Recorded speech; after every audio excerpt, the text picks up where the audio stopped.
World of Worlds, Book 1 of the Arula series. By Amber Wallace. Prologue.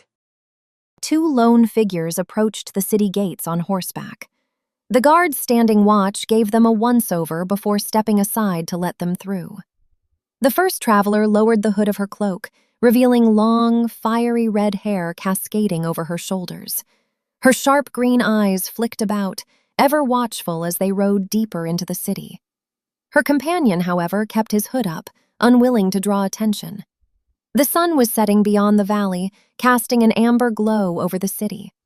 A crisp evening breeze wove through the streets, ruffling cloaks and sending children into fits of laughter as they darted past the horses. A small dog yapped, chasing after them. Under different circumstances, the woman might have smiled at the scene, but the pressing matters that had drawn her back to this world weighed too heavily on her mind. Shops were closing, their lantern-lit windows flickering in the dimming light.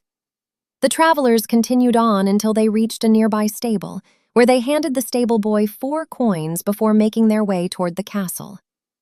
2 guards stood at the towering doors, blocking their path. One of them stepped forward, hand resting on the hilt of his sword.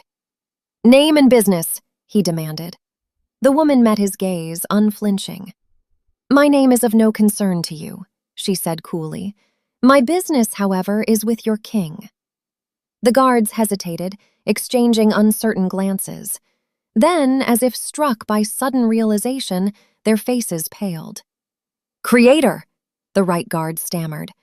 "Our deepest apologies," the left guard added, fumbling to step aside as they hastily pushed the heavy doors open.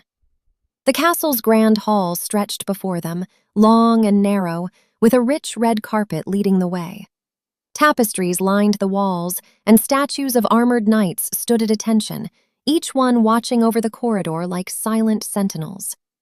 The travelers moved swiftly, navigating the familiar turns, right, left, right, until they reached the throne room doors, where 2 more guards stood watch. "Open them," the woman ordered. The guards scrambled to obey, pushing the towering doors apart to reveal the vast throne room. It was the largest chamber in the castle, illuminated by chandeliers that bathed the marble floors in golden light. A grand staircase led up to the throne itself, where a lone figure lounged, watching them with an amused expression. He was tall and lanky, his black hair falling just to his jawline. His piercing blue eyes gleamed with mischief, and his hooked nose only added to his vulture-like appearance. He rose from his seat, spreading his arms wide with a broad, toothy grin. "Ah, Creator, what a glorious surprise," he declared. "To what do I owe the honor of such a visit?" "You know why I'm here, Termis," the Creator growled, stepping forward. Her patience was thin. It had been nearly 5 years since she last set foot in this world, and she had dared to believe that peace would last. That illusion had shattered the moment her companion sent word of Termis's actions. Termis tilted his head, feigning innocence. "I'm afraid I haven't the slightest idea what you mean." He clicked his tongue in mock disappointment. "You know what you did," her companion, Omar, snapped, gripping the bow at his side. Termis's gaze flickered to him, and his smile widened. "Omar?" His voice dripped with mock surprise. "Ah, it is you! My, how long has it been?" He chuckled darkly. "Tell me then, what exactly have I done to deserve such hostility?" The Creator's hands curled into fists. "You've broken the treaty between the human kingdom and the clans. You allowed hunts and enslavements. You severed trade routes, making it impossible for elves, dwarves, sprites, any non-human to cross the borders safely. Now they are shunned, or worse, slaughtered." Her voice was edged with fury. "Everything I built is crumbling because of you." Termis sighed, shaking his head. "Oh, Creator," he said almost pityingly. "I am merely doing what is best for Arula. These so-called innocent creatures you defend are the true cause of disorder. I'm simply restoring balance." His blue eyes darkened. "Surely you must see that." The Creator remained silent, her glare unwavering. Termis's smile vanished. "Fine," he muttered. "Have it your way." He lifted his hand. "Guards, this woman is an imposter. She has come to assassinate me, and she's brought an elf to do the job." At once, armored figures rushed into the room, swords drawn. Without hesitation, the creator unsheathed her blade, striking down the first soldier to reach her. Omar loosed an arrow before grabbing her forearm. "We need to go!"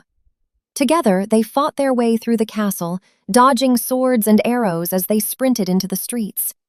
The city erupted into chaos behind them, but they did not stop.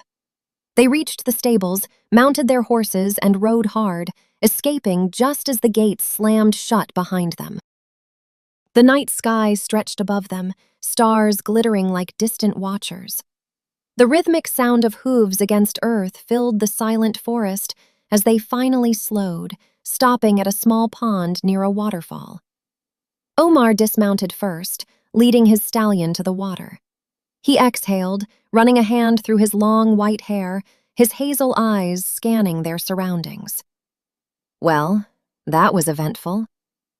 The creator, Karma, dismounted as well, guiding her mare toward the pond before kneeling to cup water in her hands. She drank deeply before sinking onto the soft grass, lost in thought.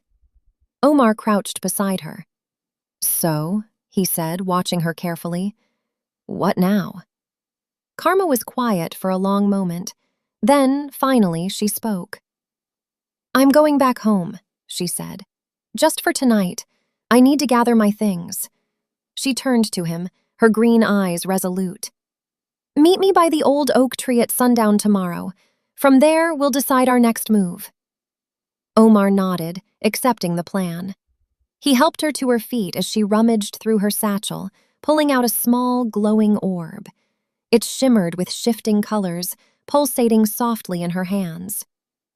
"Earth," she whispered. The orb burst into swirling light before condensing into an oval-shaped portal hovering inches above the ground. Karma turned back to Omar one last time. "Tomorrow, at sundown, don't be late." Omar gave a small, knowing smile. "Safe travels, Karma."